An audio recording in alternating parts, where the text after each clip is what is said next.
Muy buen día, soy Randy Garvey de Eddie Podcast. Me da mucho gusto estar una vez más con todos ustedes, nuestra audiencia.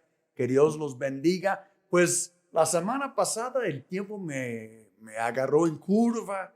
Me di cuenta que ya no tenía más tiempo y terminé muy repentinamente. Y quiero seguir adelante en lo que estaba hablando de la semana pasada. Si no has visto el video de la semana pasada, pues ya está hablando de la iglesia y así hablamos a grandes rasgos de que la iglesia no es una organización. ¿Recuerdan esto? Que la iglesia es todos los cristianos en todo el mundo. Nosotros hacemos la iglesia. El término teológico podría ser la iglesia universal e invisible. Sí, incluso la palabra católica quiere decir universal. Claro que no somos católicos como romanos, pero nosotros somos parte de algo que es mundial y no es una organización. Expliqué de que la iglesia, una organización como es el Río Internacional, puede ser parte de la iglesia, pero no es la iglesia. Cada congregación en el mundo, que es realmente una congregación cristiana, es como un grano de arena en la playa del reino de Dios, porque el reino de Dios es muy grande. Ninguna organización mundial o mundana puede abarcar lo que es la iglesia, porque la iglesia de Cristo es hecho de gente en todos tipos de diferentes iglesias cristianas. Bien, y hablamos también de que la iglesia es la asamblea de los justos. No es cualquier asamblea, no es como un club, no es un partido político. La iglesia es la asamblea, es decir, que donde personas se reúnen de los justos. ¿Y qué nos hace justos? Pues lo que nos hace justos es haber renacido, haber nacido de nuevo por fe en la muerte, sepultura y resurrección del Señor Jesucristo. La Biblia dice de que si alguien está en Cristo, es una nueva criatura. Las cosas viejas ya pasaron y todo está hecho nuevo. Entonces, hay un cambio real en el corazón, en el interior de una persona cuando esta persona realmente conoce a Dios. Algunas personas tienen la fecha bien marcada, recuerdan el día cuando esto les pasó, y otras personas es más gradual, digamos. Pero sin duda, cada persona que haya nacido de nuevo sabe que algo en su interior ha cambiado. Y entonces, cuando nazcamos de nuevo, cuando conozcamos a Dios realmente, Dios nos agrega a la iglesia. Ya somos parte de la iglesia. Lo que no quiero aquí en el Río Internacional es que alguien sea un miembro de la iglesia Río Internacional, pero no un miembro de la verdadera iglesia que es invisible, que solo Dios tiene la lista. Aquí en el Río tenemos una lista de miembros, pero solo Dios tiene una lista de los verdaderos miembros de la iglesia, y esta lista está en un documento que la Biblia llama el libro de vida. Un día tú y yo vamos a llegar a la presencia del Señor para ser juzgados. Y a fin de cuentas vamos a ser juzgados por una cosa, y es esta: si hicimos la voluntad del Padre mientras estuvimos aquí en la tierra o no. Por eso vamos a ser juzgados, no por otra cosa. ¿Y qué es la voluntad de Dios para uno? Bueno, primero la voluntad de Dios es que seamos salvos, que reconozcamos a su Hijo Jesucristo, que confesemos con nuestra boca que Jesús es el Señor, que creamos en el corazón que Dios lo levantó de entre los muertos y que así seamos salvos. Esa es la voluntad de Dios. Y una vez que somos salvos y agregados a la iglesia del Señor, ¿qué quiere Dios que hagamos con el resto de nuestra vida? En el caso mío, por ejemplo, me consta que Dios quería que yo viniera a México y que yo le sirviera como apóstol de Jesucristo. Y he servido como pastor y he servido como evangelista.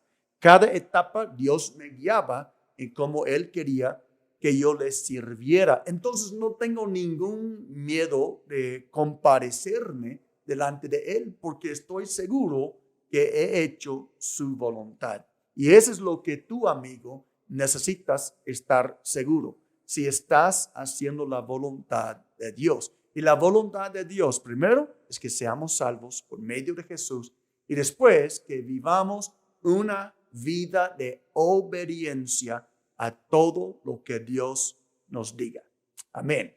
Y no es difícil. Simplemente tenemos que estar dispuestos a seguirle. Pues fíjense nada más que esta iglesia universal, la Asamblea de los Justos, somos así, como ya mencioné, por lo que Jesús hizo. Ahora, el problema que estamos viendo en el mundo hoy y en las iglesias es que a veces hay mucha confusión de qué es la iglesia. Por ejemplo, yo mencioné la semana pasada de que si alguien viniera a el Río Internacional y echara un vistazo entre las cientos de personas que se reúnen en un domingo, no toda la gente que uno ve bajo la lona es el río. Son invitados de el río, son nuestros invitados y me da mucho gusto que están. Pero ¿cómo es que sabemos cuando nos reunimos en el Río Internacional quiénes son realmente de el río? Pues por los que toman la Santa Cena. Porque nosotros practicamos la antigua costumbre de la comunión cerrada. Es decir, que servimos la Santa Cena exclusivamente a las personas que tengan un compromiso con la iglesia. Y por supuesto, la iglesia tiene compromiso también con estas personas. Ahora, quiero tocar algo, ya estoy llegando a mi punto, un poco pesado. No es pesado, es tan bíblico, es tan simple, pero desafortunadamente en el mundo hoy, esta cuestión ha llegado a ser una cuestión de conflicto. No debe haber un conflicto, no debe haber debate, no debemos estar discutiendo este punto, pero les puedo decir que por lo menos allá en Estados Unidos, ahorita es un gran debate y es un debate en algunos sectores de México y va a llegar a ser más debate en los días venideros. Entonces quiero dejar claro unas cositas desde hoy. Cuando cerramos la semana pasada, les leí un pedacito de Apocalipsis que quiero regresar y leer otra vez. Es Apocalipsis capítulo 2. Y ese es donde Jesús está hablando con dos iglesias. Y Jesús estaba molesta con dos iglesias por su alta tolerancia a la inmoralidad sexual. Fíjense nada más. Y dice así, a la iglesia de Pérgamo Jesús dice, tengo unas cuantas cosas en tu contra, Dios mío. Si Jesús dice a una iglesia, tengo algo en tu contra, ya estás en problemas. Que toleras allí a los que se aferran a la doctrina de Balaam, el que enseñó a Balac a poner tropiezos a los israelitas. Tú puedes leer sobre esto en el Antiguo Testamento. Pero ¿qué era el tropiezo? Incitándolos a comer alimentos sacrificados a los ídolos, idolatría, y a comer inmoralidades sexuales. Si esto es la molestia de Jesús, entonces esta iglesia es real, esta iglesia existía hace 2000 años y Jesús está diciendo, estoy molesto con ustedes porque toleran la inmoralidad sexual. Más abajo, a la iglesia de Tiatira, Jesús dice, tengo en tu contra que toleras, ahí va esta palabra otra vez, a Jezabel, a esa mujer que dice ser profetisa. Con su enseñanza engaña a mis siervos, pues los induce a cometer inmoralidades sexuales y a comer alimentos sacrificados a los ídolos. Otra vez, inmoralidad sexual o idolatría. Bien, Jesús dice, le he dado tiempo para que se arrepienta de su inmoralidad, pero no quiere hacerlo.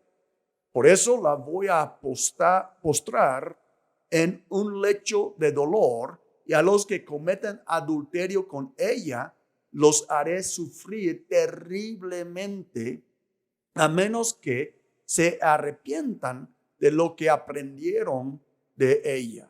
A los hijos de esa mujer los heriré de muerte. Es decir, que Jesús no es tan tolerante como algunas iglesias cristianas. Ese es el punto que yo quiero hacer. ¿Qué es la iglesia? Hablamos la semana pasada. La iglesia, en términos correctos, teológicos, la iglesia es la asamblea de los justos. No es la asamblea de los idólatras, no es la asamblea de los fornicarios, adulterios, homosexuales, transexuales, lo que si quieras, ¿verdad? Borrachos, ladrones, mujeriegos.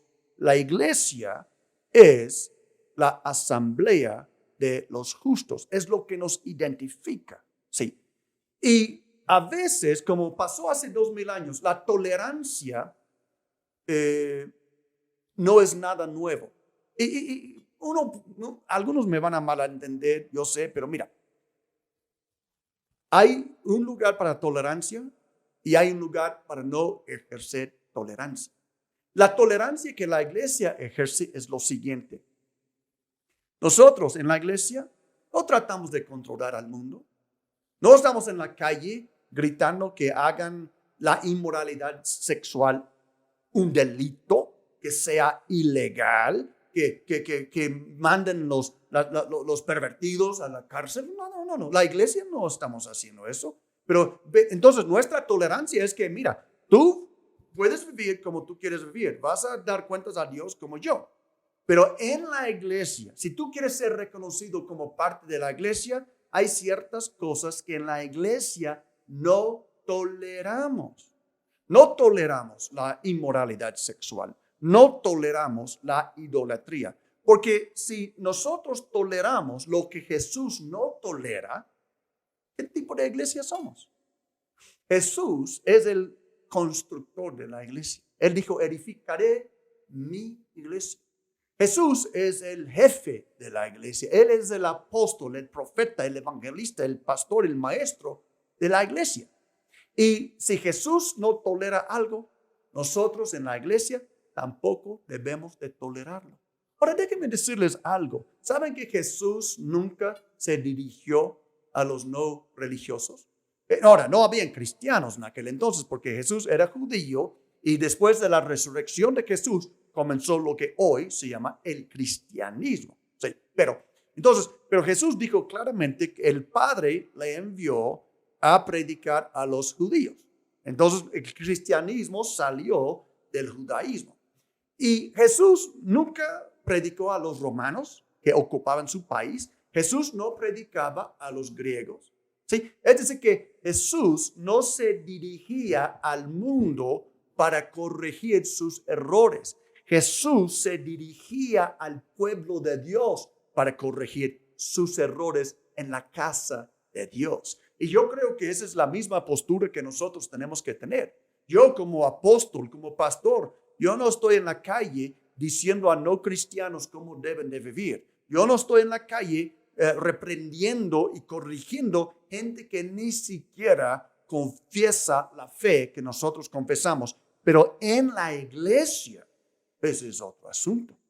Sí, porque la Biblia dice bien claro que la iglesia no está para juzgar el mundo. Dios va a juzgar el mundo, pero estamos para juzgar las cosas que pasan en la iglesia. La iglesia debe ser diferente que el mundo. La iglesia tiene diferentes estándares que el mundo. Y si hay una cosa, bueno, hay dos cosas que bien claras que la iglesia no puede tolerar. Y es la inmoralidad sexual y la idolatría. La iglesia no puede tolerar estas dos cosas. Ahora bien, casi toda nuestra gente en el río viene en un trasfondo tanto inmoral como idólatra. Casi toda nuestra gente, casi todo. Porque casi toda nuestra gente vino de la iglesia católica, que es bien idólatra. ¿Sí? Orando a todos menos Dios, parece, ¿verdad? Y yo estoy usando un hipérbole, pero es bien idólatras. No hay duda sobre esto en México.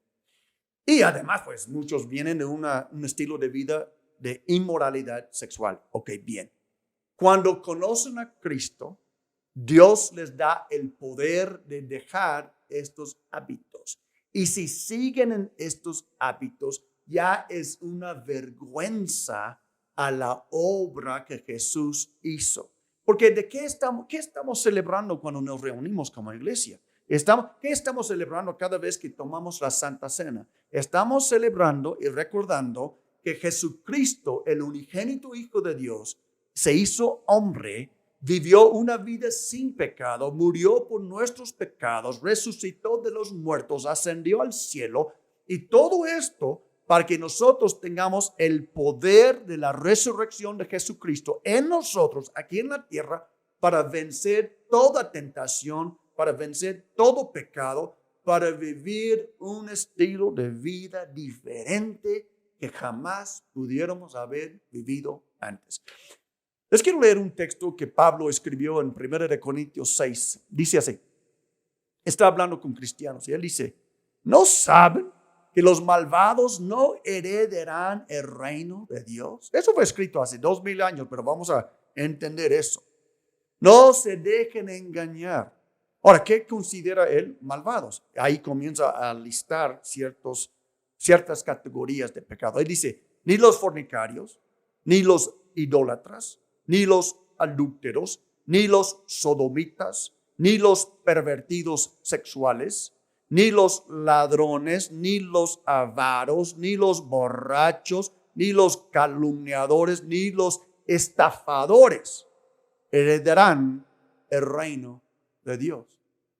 ¿Cómo vamos a decir a alguien que está bien porque es un miembro de la iglesia cuando está viviendo en una de estas categorías? Porque Jesús murió por nuestros pecados para que no sigamos viviendo este estilo de vida. Y checa esto lo que dice.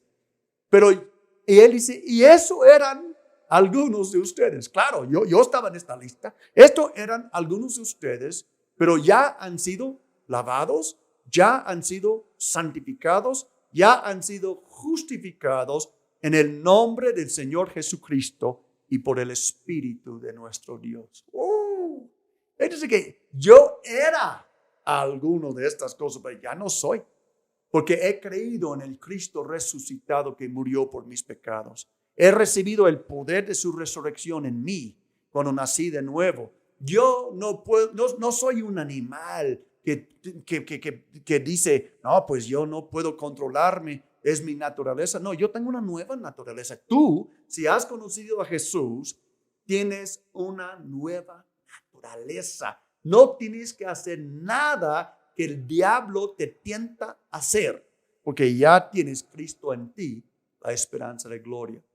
Muchos de ustedes saben, y con esto concluyo, que en el río, cuando alguien toma la clase de introducción, que se llama Puerto 1, introducción a lo que somos en el río, nosotros pedimos un documento, una solicitud de membresía, y les preguntamos su estado civil, si están casados, solteros, viviendo en unión libre, divorciados, etc. ¿Por qué lo hacemos? Porque cuando detectamos, como mucha gente que viene con nosotros, que están viviendo en una relación íntima con otra persona y no son casados, ¿sí? O casadas estas personas, entonces decimos, ¿saben qué? Cásense o sepárense, porque no podemos recibirles como miembros si están viviendo en una unión sexual que no es el matrimonio. Tú me podrías preguntar, ¿qué es la inmoralidad sexual? Es cualquier actividad sexual, como mencioné la semana pasada, fuera de un matrimonio heterosexual entre un hombre y una mujer. Dios creó el hombre, Dios creó la mujer para unirse en matrimonio y vivir felizmente y disfrutar el sexo que Dios creó. Lo que sea fuera de esto está fuera de la voluntad de Dios. Que no olvidemos que somos un pueblo santo y lo que éramos ya no somos. Que Dios los bendiga, que sigan viviendo la santidad y hasta la próxima.